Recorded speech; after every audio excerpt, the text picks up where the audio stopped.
paradigm, the free market paradigm, in which we were no longer cogs in a machine, we were consumers in a free market. And that's played out for the last 30 or 40 years. The problem with both of those things, both the machine and the market, while they may have their place in society, they don't enable us to be fully flourishing human beings. They don't let us have a sense of agency, a sense of proper voice. They don't allow us to collaborate and participate, etc. So now you've got the moment that we're going through, which I think is a shift to another epochal change, which is the kind of birth of what you might call the network society, the digital society. And then that's linked in turn with climate change and massive social dislocation caused by both the technological revolution we're going through and the threat of climate change. And that brings with it huge threats, but also incredibly hopeful opportunities. The threat clearly is of the dominance of the digital Silicon Valley players, obviously Facebook and Google and all the rest of them, who will just try and suck worth out of these new kind of digital data networks and the surveillance state. That's the worry. On the great thing, the amazing thing, that in a network society, if we get the politics and the ownership of the networks right, what we're beginning to see is this incredible flourishing of local, sectoral, national and global participation, engagement, collaboration by people who reject the models of the market and reject the models of the machine and want this kind of network collaborative world. And they're applying that to housing, to community development, to renewable energy, to civil liberties, to everything. So we've got this incredible flourishing, pushed by new technology, pushed by the failures of the old models. And our thing is, what's the meeting point between that emerging bottom-up civil society kind of energy and the role of the state to help facilitate, resource and push all those kind of new flourishing entities, which probably of themselves won't survive. They're mostly kind of flourishing if they are, despite the system and not because of it. But if we could get the state in support of those entities, as I say, resourcing them, pushing them, that it's not despite the system, it'll be with the system. And then we flip the whole thing into a world which is based around kind of collaboration, participation, social and environmental purpose. And I think we're at the cusp of either taking that route down, more surveillance, more private control, or opening up the possibilities. If we get the politics and the culture of that 45-degree line right and the meeting point between civil society and the state and the business community and other elements as well, if we get that right, then I think we're on the dawn of a very interesting age where we can tackle the environmental and social problems that we face. And the 45-degree thing is a kind of concept which helps us understand the moment and helps us begin to think about how we might act and what 21st century leadership is in business, in the state and in civil society. Thank you, Barry. Thank you, Neil. Next, we're going to turn to John Edwards. Before that, I've just had a message from Wendy, and the technology is such that it would be good if you could, as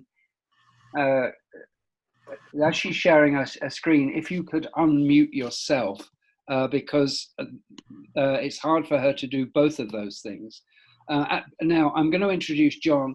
John has a long and interesting career on both sides of the funding relationship, and so would understand, if you look at the diagram on your screen, he's been on both sides of the 45-degree change line. He's worked both in civil society and in funding relationships, so we thought he would be an excellent person to give a commentary on Neil's idea. John, over to you. Okay, thank you, Barry. Thank you, Neil. I hope that people can hear me. I have my microphone next to me. My head is tilted at 45 degrees as instructed, so I hope you can all hear me. And I should say that I'm from the UK. I live here and work here, so I certainly understand Neil's perspective, and the paper which Neil wrote and published earlier, was it earlier this year or late last year? This year. This year. Certainly has something of a UK perspective. But my work is really focused on international issues, particularly around international development and disaster. So I guess my main interest in looking at it was really, well, does it resonate with my experience internationally? And certainly, and I think as I set out in a kind of review that I did a month or so ago, there is a lot of resonance. We see the same things that are emerging in local communities and societies in the UK. The same things are happening internationally. Power is shifting. There's no question that power is shifting, but it's sometimes shifting in ways that we might not like, where power is being what's the word?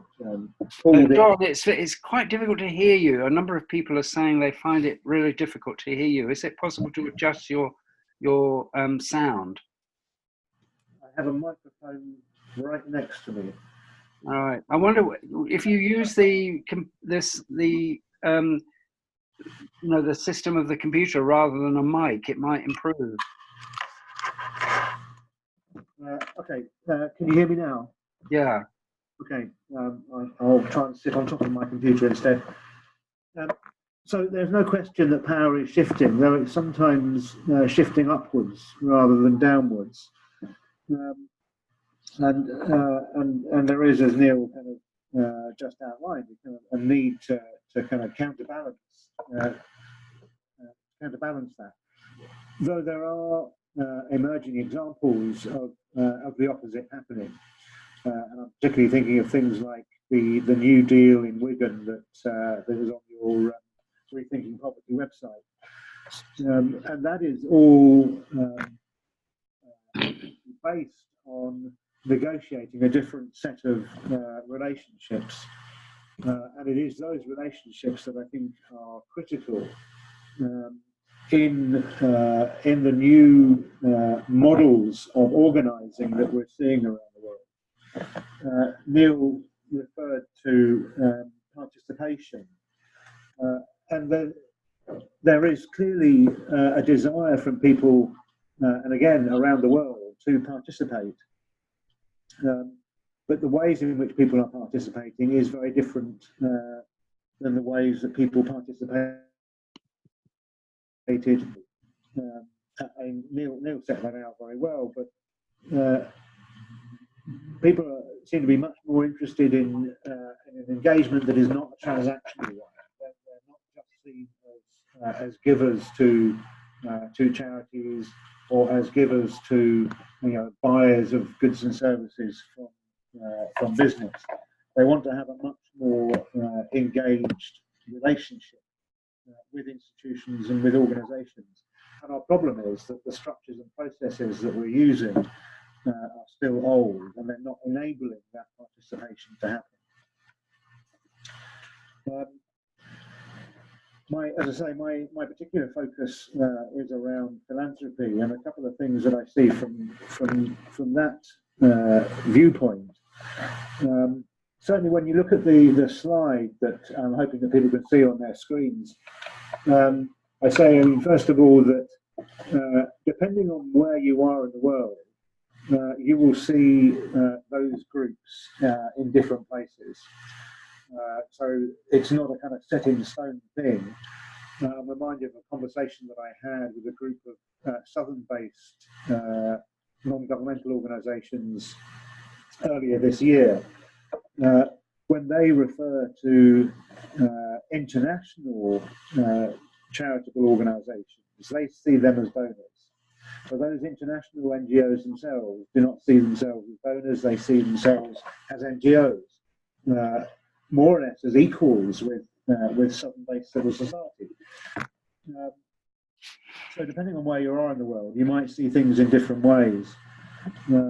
I'm also kind of conscious, particularly at the moment in the UK, about the power of media and the huge power of media within our national and local politics, which I think is a frightening thing. I guess the questions that I have are around what is the role of philanthropy in this, because if we want to bring about a good society, and much of philanthropy is and should be focused on this, what do we need to do to respond more effectively? And there are a few things that I kind of set out, and I'd be interested in people's response to hear more about them during this call and in other conversations. One is placing our values at the heart of what we do. These are not just things that are written down on paper and on a website, but they are an active part of who we are and what we do. I think there is a need to legitimise our role and create that sense of a new deal, a sense of a relationship between the organisations that we are in contact with. It's critical, I think, that we are better at finding intermediaries that can occupy that 45-degree space. We're sometimes very good at doing things in groups, but we're not very good always at connecting those up. Or we may have very good relationships further up that scale, on the institutional scale that is on the slide, but again, not connecting it. We need to do better at sharing. I think Neil talks of movement generosity, and I think generally we're very poor at that.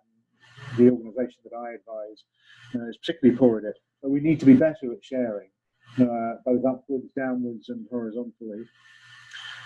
We need to reduce our own power, providing flexible financing and reducing burdens on organisations around decision making, so that things are done locally alongside local assets and resources, and reducing our burdens around due diligence and accountability. And at the heart of this, I think, really is a kind of renegotiation of how people participate in the world, and the sets of relationships that people need in order to bring about the change that they want. Thank you, John. That's great. It's a pity the sound quality was not always there when you were talking, but I really love the emphasis on values, on sharing, and actually increasing the legitimacy, but also the devolution of power and finding practical ways of actually renegotiating participation, and particularly focusing on the intersection of the 45-degree change line, where it is really important to actually mediate that, because I think what's different from this model from other models is that it actually focuses on the intersection between things, rather than just the sector as a sector. It's actually the interrelationships that's the intermediation point that really matters. I'm now going to go down the pane and ask you briefly to say who you are, where you are, what you do, and whether this resonates with you. Given the number of people on the call, please speak for no more than 90 seconds, because otherwise we won't get through it all. I'm going to start with Alison. Could you unmute yourself, please, by ticking the phone next to you, and tell us who you are and all that. Go. Alison?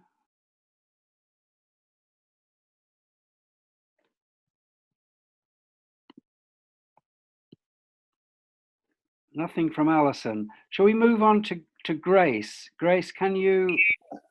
Apologies, this is Alison. Can you hear me now? Yeah, sorry, yeah. Sorry, Grace, to step over you. This is Alison. I'm based in Washington, D.C. I'm a senior learning officer with a funder collaborative called the Transparency and Accountability Initiative. And since I use some of my 90 seconds with my technological difficulties, I'll just say this resonates greatly for us, as we're sort of at the intersection of many of these groups. And I'll end there. Thank you so much, Alison. That's very brief, but a model. Grace, you can be a little bit longer. Who are you? Where are you? What do you do? And does this resonate with you? Yeah, hi everyone. This is Grace, and I'm also located in Washington, D.C. And I work for an organization called CDA Collaborative Learning Projects, which is actually housed in Boston, but I work remotely in D.C.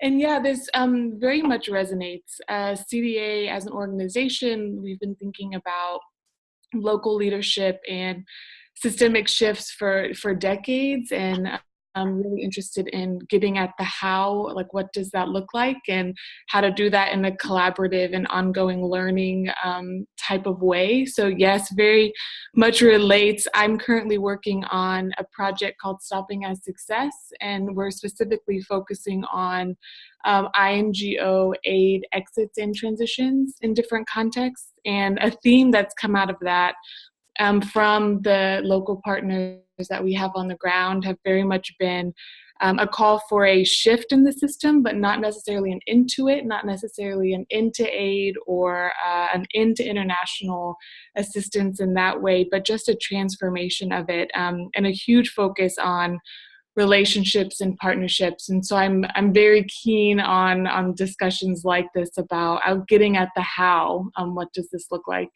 So yeah, thank you all. Good to be here. Thank you very much, Grace. That's grand. James, where are you? Who are you? What do you do? And does this resonate with you? Unmute yourself, please. Barry, hello, and hi everybody. James McGowan here, and I work with ECFI, the European Community Foundation initiative, and thanks for the opportunity to join us and to contribute to the discussion. Just looking at this model and thinking of the 45-degree angle running through it. I mean, I firmly believe that community foundations have been working on this line all along. You know, a large, certainly within the European model, the role is to work at the intersection between institutions and community organizations. And perhaps I would maybe suggest if a third dimension could be added to this, that is institutions, civil society and private sector. So that we can bring in this element of philanthropy from the donor's perspective and have this 45-degree going through between those three dimensions, because we always firmly believe that it's the triangulation of all three, and that's where the heart of a community foundation is in bringing those three elements together. Thank you very much, James. The next on the list is actually Jenny, but I'm going to skip her for a moment because Leela is having to leave the call shortly. Thanks. So I'm going to give her the next go and then move on to Jenny. Thank I you. appreciate that. Thank you for your flexibility. My name is Leila Hassini. I work at the Global Fund for Women, and we're a feminist foundation that raises resources primarily in the global north and allocates them strategically in the global south and east. And we're part of various networks of feminist funds and community foundations. And so the role of philanthropy in this model, I think, is a really critical one to think about. And we are part of a movement that is really interrogating philanthropy and wanting to dismantle and critique philanthropy. And there's a lot of conversations that I'm sure you're all familiar with about how we think about those shifts in power and how we think about mapping assets and thinking about giving and engagement in giving in a variety of ways. There's a particular philanthropic model in the US that is one model, and then there's many others.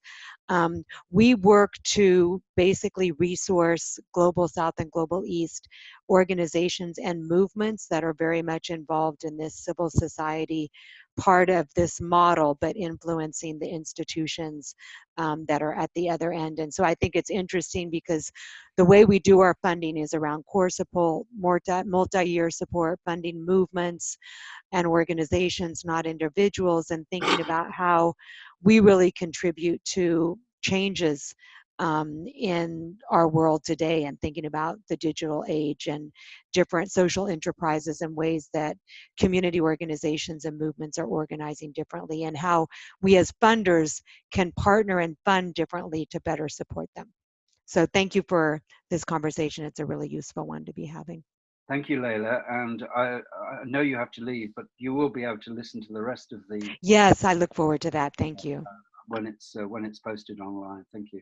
I'm going to now turn to Jenny Hodgson, who's the Executive Director of the Global Fund, and she will give her reactions to the 45-degree theory of change. Thanks, Barry.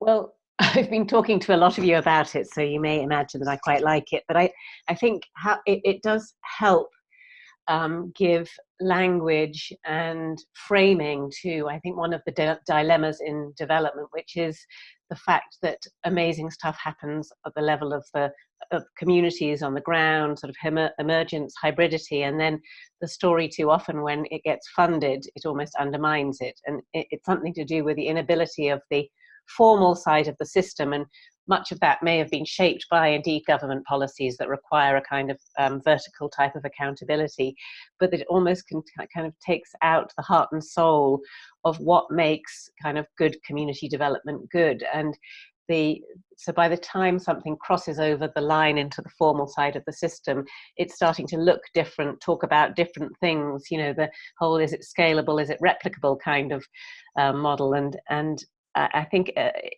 the idea of networked scale, that if we measure different things, not just can it receive and deliver money, but really look at what are the relationships, if we start to aggregate relational kind of values, trust, confidence, all these things which are what move people, what encourages them to be involved in their own processes and development, you get a very different conversation and a very different picture altogether. So for us at the Global Fund, it's really helped kind of wrap our arms around that notion of what scale from the bottom up looks like, but the importance, I think, as James said, of, you know, who works along that line, and the appetite right now that I see kind of globally and throughout the philanthropy and development system is those who are trying to reach one way or other across the line, that the opportunity to connect is now. So we found it a very exciting and helpful sort of concept metaphor for our work.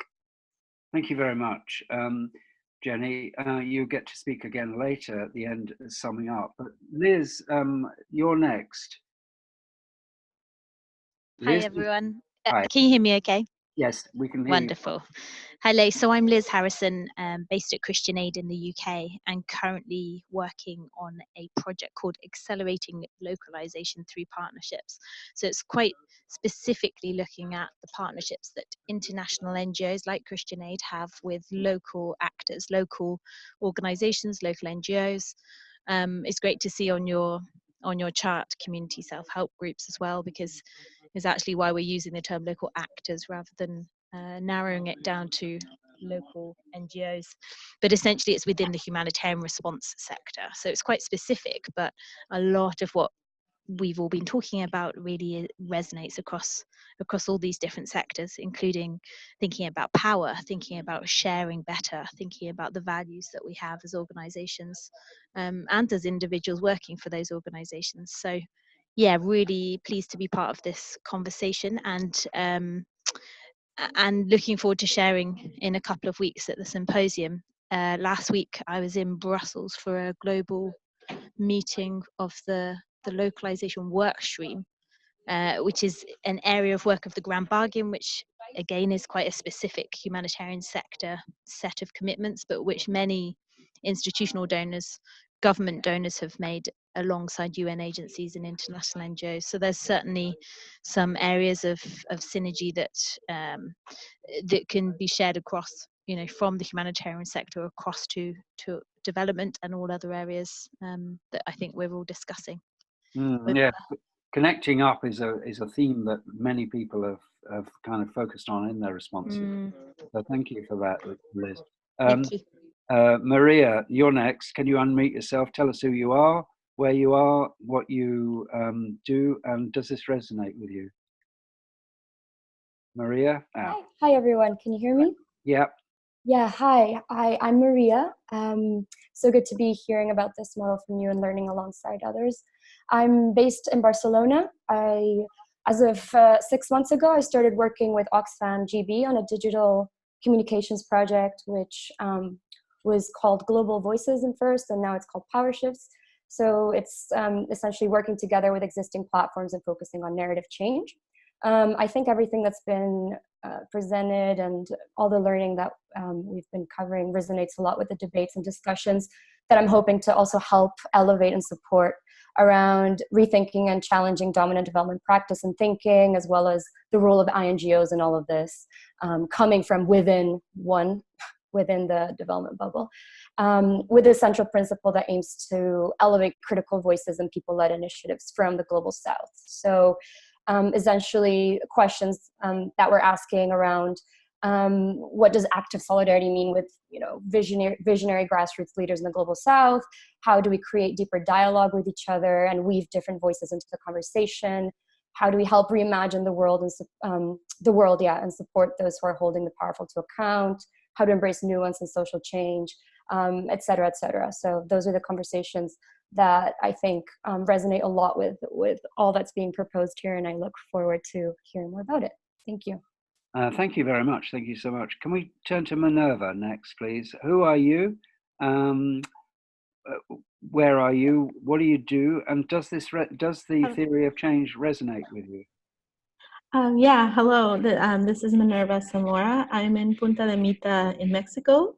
I work for Fundación Punta de Mita, which is a community foundation on Western Mexico, and we're sort of a hybrid organization. We are a community foundation. We do grant making and we support other organizations, but we also run our own programs within the community here in Punta de Mita.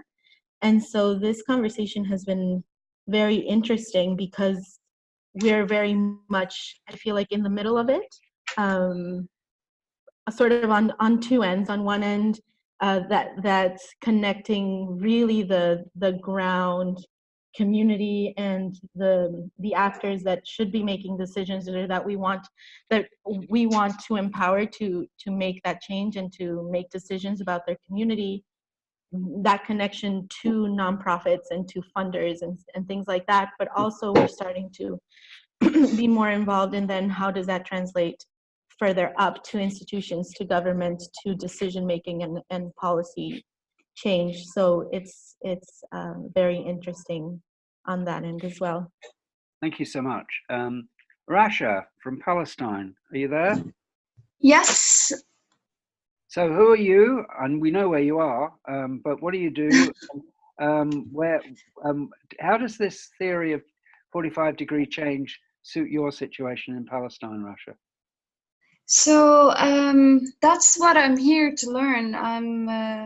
I'm eager to learn about how, as a community foundation, because I work at a community foundation in Palestine, and what we do is we focus on achieving social justice and control of local resources, as well as reducing the dependence on international aid. So our role as a community foundation, how can this be applied for different contexts? So, I mean, I know we are considering this as a global model, the 45-degree change, but how can it be applied to local contexts? Because I feel like this model would be difficult to apply in Palestine, especially with shrinking civil society space. And I mean, how do we start this conversation when we are being targeted by those on the top part, on the institutional level? So basically, we are always competing with them for resources. So as a community foundation, I wonder how we can approach this 45-degree change. Whose role would that be? Thank you. I think that's one that Neil may want to comment on at the end, when I give him, towards the end, when I give him a chance to kind of respond to some of the points that have been made. Nick, who are you? Where are you? What do you do? And what do you make of this? Does it resonate with your work? Hi, I'm Nick Dachikowski. I'm a program officer for civil society at the Charles Stewart Mott Foundation, located in Flint, Michigan. I really love the kind of framing of this movement from a machine society to and beyond a consumerist society to that kind of networked society that I think has so much potential, but indeed has so much threat. I'm a little puzzled by, you know, exactly how do we do this? Some of it means shifting the behavior of institutions, and I know that that's a continuous challenge for philanthropy to not be too far into the one side, sort of the upper side, the left side of the triangle, and be more on the other side. I see a couple of categories of organizations that I'm not sure, you know, I would tend to think academia as being part of the institutions, and maybe democracy organizations as being part of civil society. But I think the broader point is for all of us to try to ensure that we work in as a participatory fashion as possible. Thank you. Thank you. Thank you so much. Rachel. Hi, I'm Rachel Heyman from Intrac. We are a capacity building provider organisation based in the UK. I'm wondering where I am in this this framework. Actually, we're, yeah, as I say, we're a capacity building provider. We work to strengthen civil society organisations. And we're very much a values-driven, mission-driven, not-for-profit organization. So I'm sort of looking and thinking about where we sit, because throughout our sort of rather long history now as an organization, we've been helping to connect the dots, I guess, across primarily the age relationship, so between the funders of civil society and actual civil society organizations themselves, and for a long time working primarily with international NGOs. I mean, what's interesting to me, both in this model but also in the discussion, is how it resonates with our thinking as an organization, as we have recognize the changes that we've been going through over maybe the last 5+ years, and as we look to the future as well, of the way in which we are working with so many more different types of civil society groups, but also working with different types of supporters of civil society as well. And really the big issue that we're grappling with, well, not grappling with, but the issue that we're really focusing on at the moment is how do we we work with a network of capacity building providers all over the world. Many of them are individual consultants, some of them are not-for-profit organizations like ourselves, but you know, how do we strengthen our sort of global ability as a sort of network of loosely connected individuals and organizations to ensure that there is good quality capacity available for local organizations on their terms when they need it, for the purposes that they need it, and not because they're required to do things in order to meet the needs of funders, whether that's a public funder or a private funder.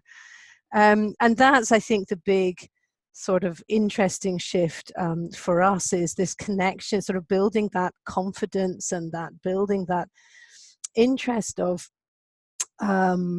different types of actors in this much more diverse system to be able to tackle and engage with those who've got power on the other side of the line, but also, I mean, I think the private sector is important in this as well.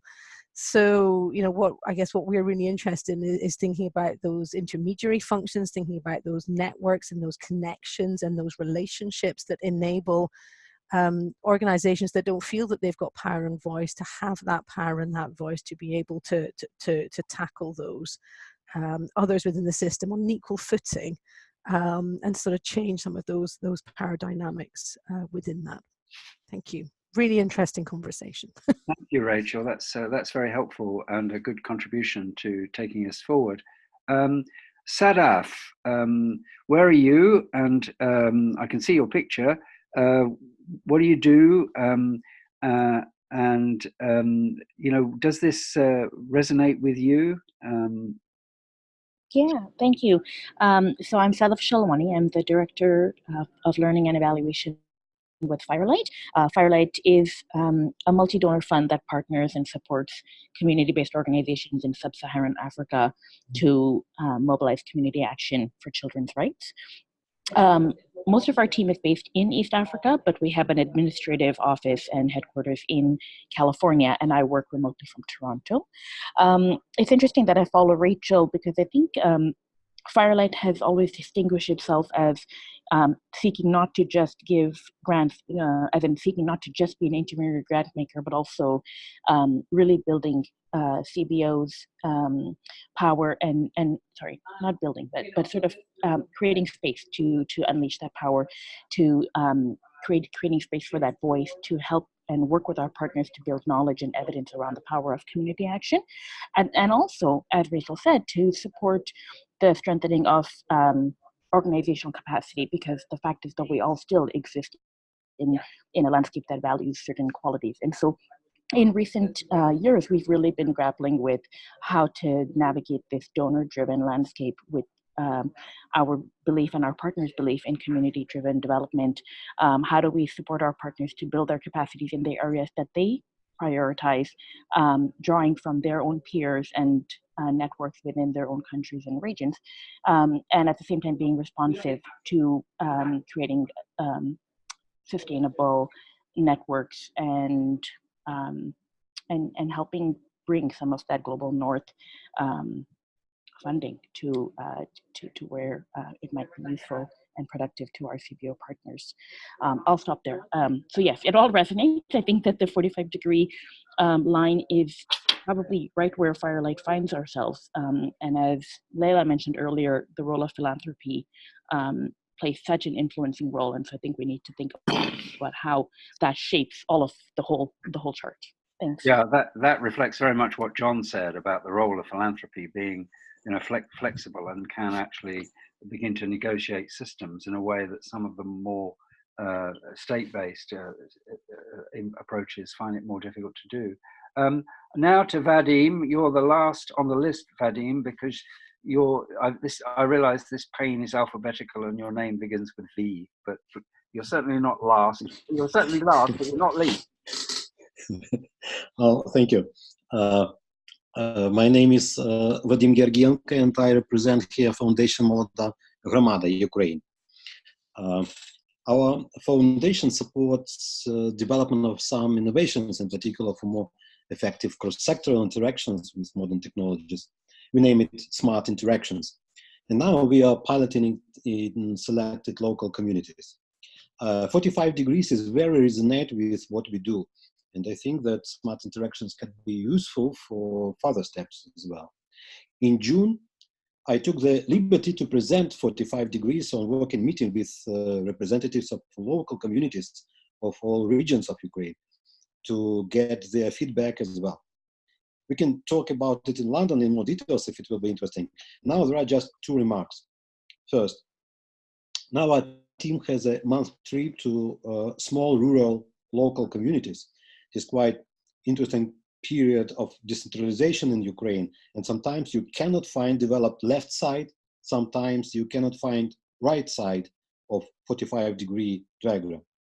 So I should say that we are in a position not just to breach both coasts, but also sometimes to improve course to be breached, and we should take it in mind. And second remark, Neil Lawson said in his article, bottom-up is not enough. And I thought about all of you said to change their model for better local giving and philanthropy. Our foundation was one of selected by the USAID in Washington to improve their model and reply with appropriate concept note. It will be great if during the symposium we will have an opportunity to discuss it and reply with 45 degrees approach concept note from wide coalition of interested participants And I hope for your feedback about this proposal. Thank you. Thank you so much, Vadim. That's added a new dimension. Thank you so much. I just want to make sure that I haven't missed anybody. I've got the pane in front of me, but I know that this system, there are some people who sometimes don't get onto the pane. They lurk in the background. Is there anybody who hasn't spoken? If you have and you can't do that, would you send me a note?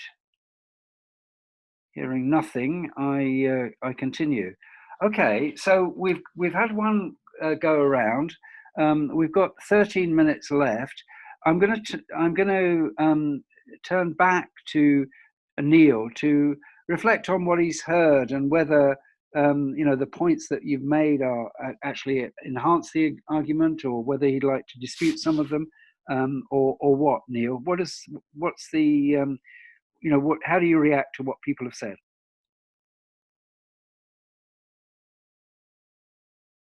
Neil, are you there? It'd be help if I unmuted myself as well. Sorry, thanks Barry, and thanks everyone for the comments. They're super helpful. And what I probably should have said at the start is this is a very early new concept, and we got this organised and we published the report in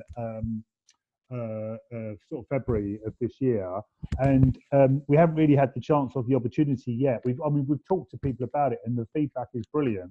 But what we really need to do is go back and go deeper and more nuanced and more examples.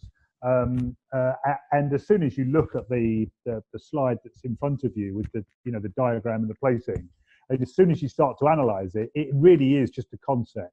I mean, it isn't a properly organized a chart or diagram which probably maps where people are, because the two axes don't actually work. But it does allow people to locate themselves, and people are absolutely right. We should have trade unions on it. We should have the business world on it. We should have SMEs on it. And it's a very subjective thing about where you put different, institutions or organizations. But we need to think about that. And we need to think about that change doesn't just happen purely at 45 degrees at the exact meeting point of the horizontal and the vertical. It can happen at different points in different places. As I think Rasha was talking about experience in Palestine. Clearly, there are some places there are very dominant state models, and at other places there are very developed civil society models. So we have to be really flexible about this. But the concept as a concept still works in different circumstances, in different places, in different sectors. But we really need to go back to it and do a lot more work and a lot more thinking. I mean, given the responses we've had, and in this conversation, the big thing I'm going to take out of it is the concept of the power shift.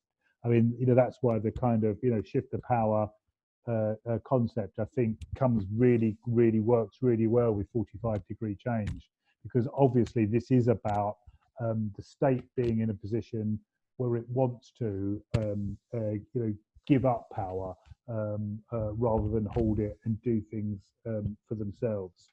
So early thinking, James's point about of course it's the business, it's the intersection of business, state, and civil society, and really what we'd like to do is go and look at this in different ways.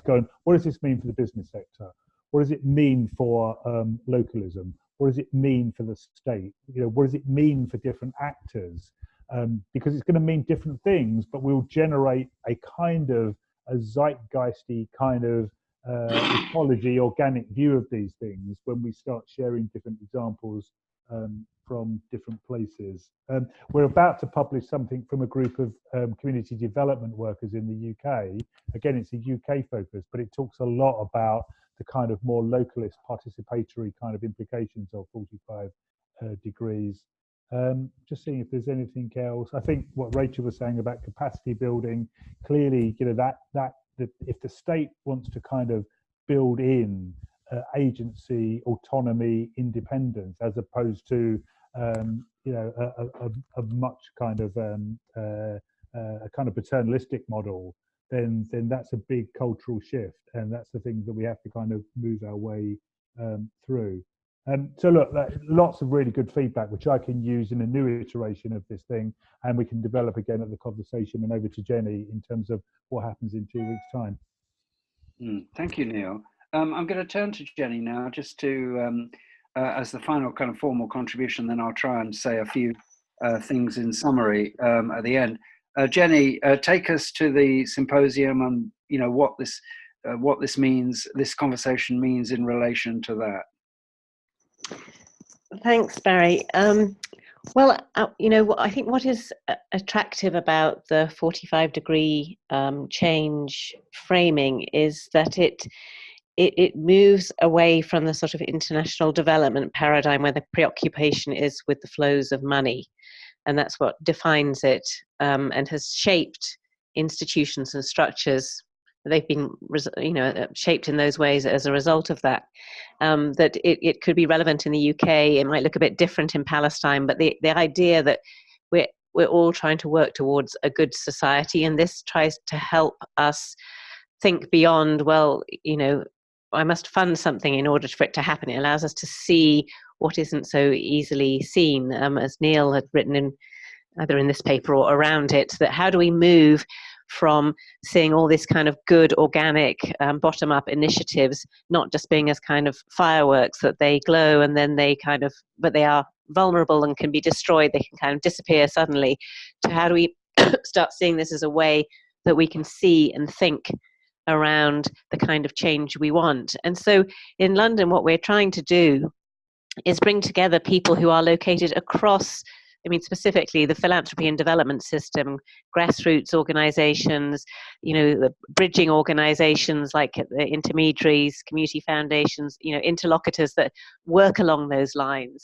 But where at the moment it seems there is appetite both from the sort of top-down part of the system, localization, more and more donors talking about participatory grant making, ways to shift power. And we have, really a good 20 years of emergence of, from the community philanthropy space and from other sectors too, from the women's movement, environmental movement, around actually how do we start where we are, and start to build networks and ways of working that can kind of change norms and behaviors. And how do we start to surface that so that it can be seen, but how can that also start to infect the sort of what is often quite a technocratic, bureaucratic discourse around flows of money and were they spent appropriately.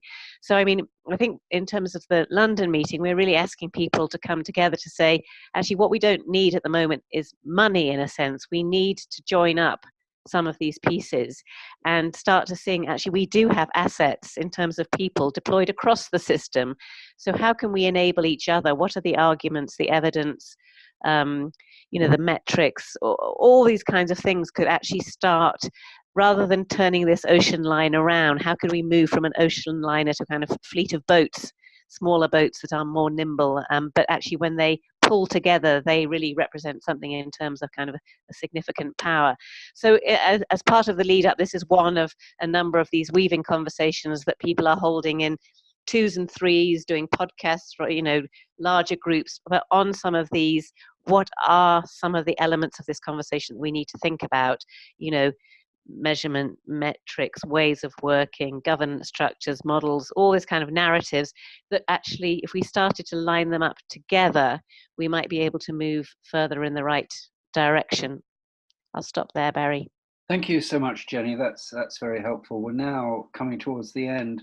Thank you, everyone. Thank you to Neil. Thank you to John. Thank you to Jenny and Wendy and Simone, who are in the background making this session happen.